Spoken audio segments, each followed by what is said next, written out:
Hello, my name is Ayushi Jain and I'm the Senior Coordinator at PR Media and Web Committee at MDI Murshidabad.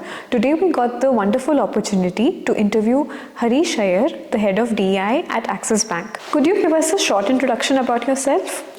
Hi, my name is Harish. I head Diversity, Equity and Inclusion in Axis Bank. And I'm also a social activist. And I don't think these roles are different roles. I think within the organization also, you propagate for wider representation of persons with disability, wider representation of queer people, of women, of different kinds of men, not just one stereotype of man. I think what I do externally in the world outside is what I do internally, and that's why I think skill-based hiring is so important, because mine is a skill-based hiring. So could you walk us through your professional journey and what made you decide to be the head of DI at Axis Bank?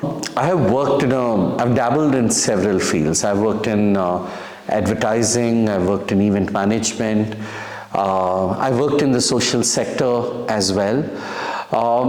I think each of these roles that I played, one thing that was common with all of them is the fact that I was always with people and policy.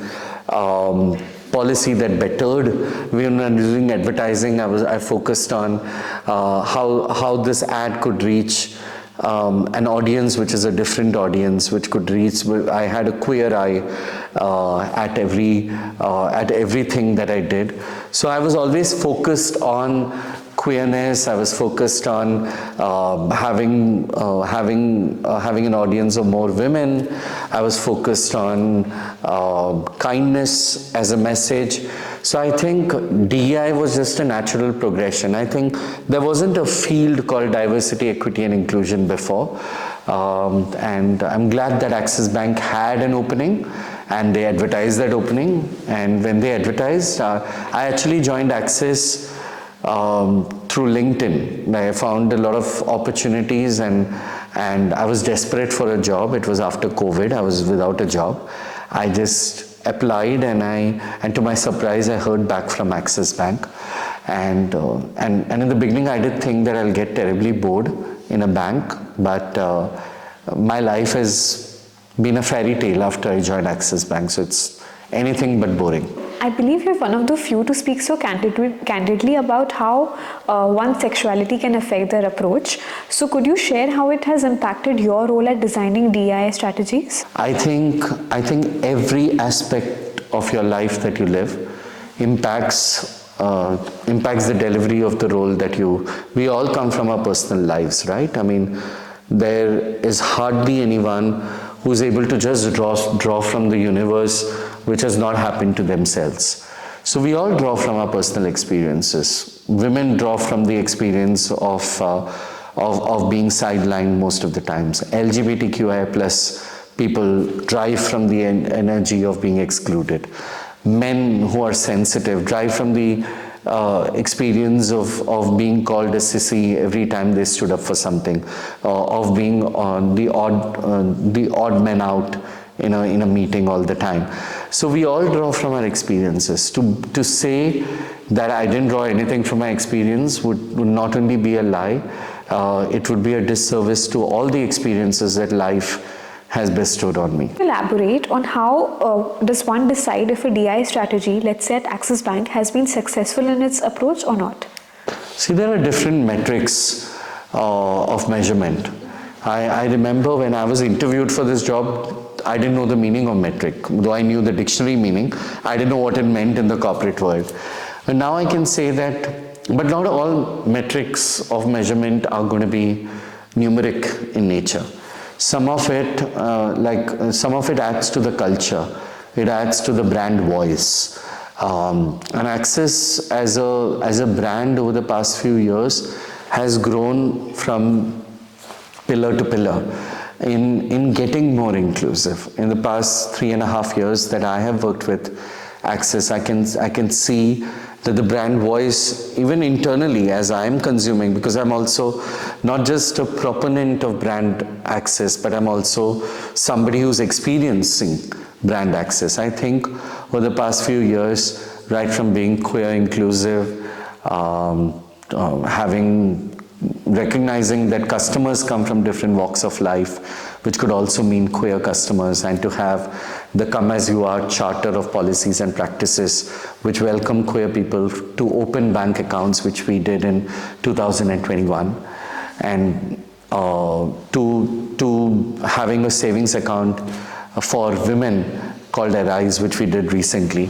I think we do recognize that money consumption and money spending patterns of different communities are different, and we also recognize that different communities have different challenges, and it's our mission as a brand, but also as people representing the brand, to ensure that with every passing day we recognize that there is no one size fits all, and there are different communities who will need different support, different kinds of support systems, and every day is a humble realization of that. As you mentioned, there needs to be a more inclusive approach. Could you expand on how PR media can play a role in contributing to advancing DI goals of an organization? I think to be intentional in everything. If you're doing it for publicity, it will get caught. You will get called out. But it's not the calling out that the organizations would be known for, known as inclusive for. Not how many people call you out will define you. It's how many people you call in that will define you.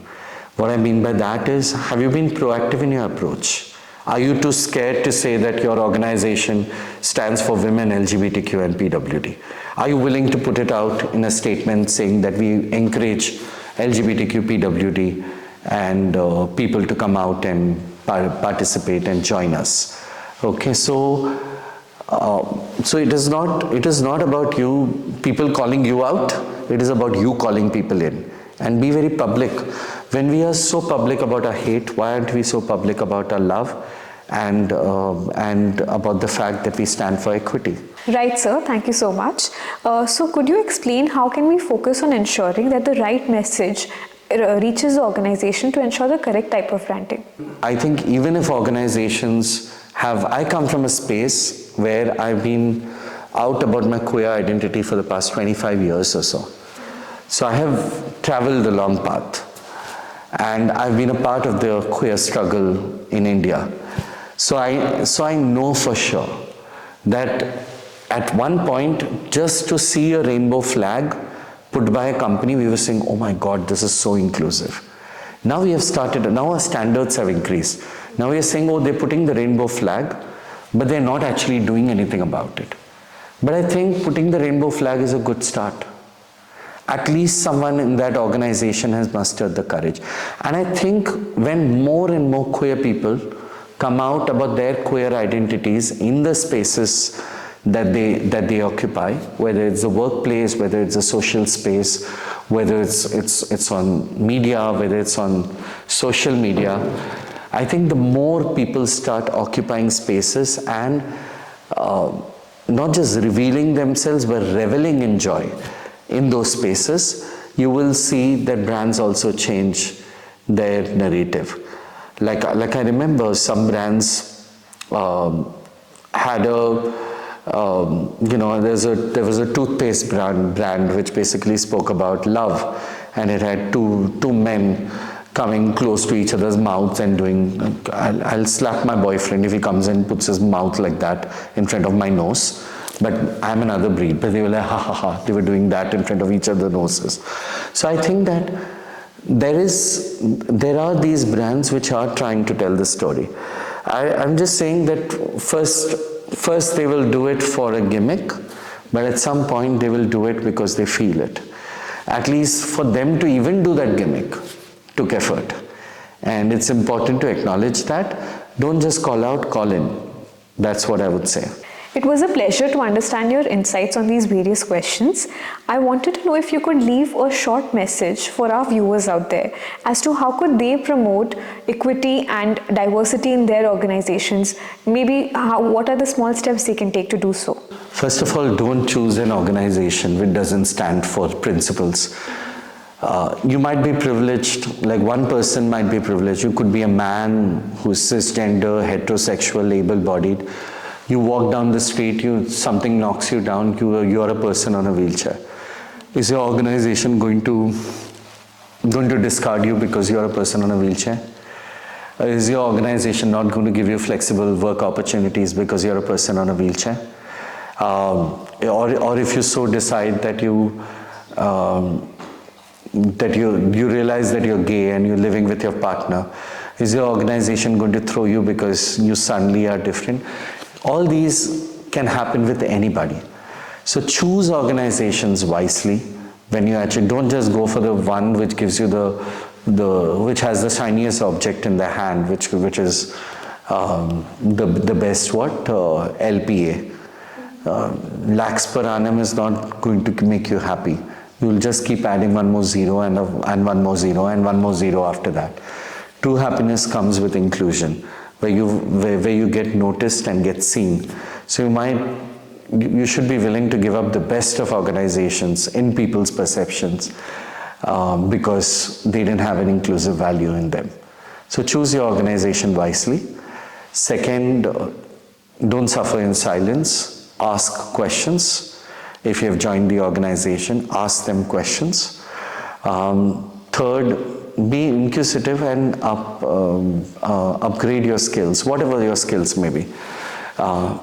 People usually learn courses and courses and courses, but they don't, or they want to learn new skills all the time, but they don't devise what your specialty skill is. I know my specialty skill is speaking to people. I know my skill is advocacy. My skill is also advertising. My skill is not making a PowerPoint presentation. My skill is not working on an Excel sheet. I might want to learn that just to be complacent with it, but that's not my skill, and I'm aware of that.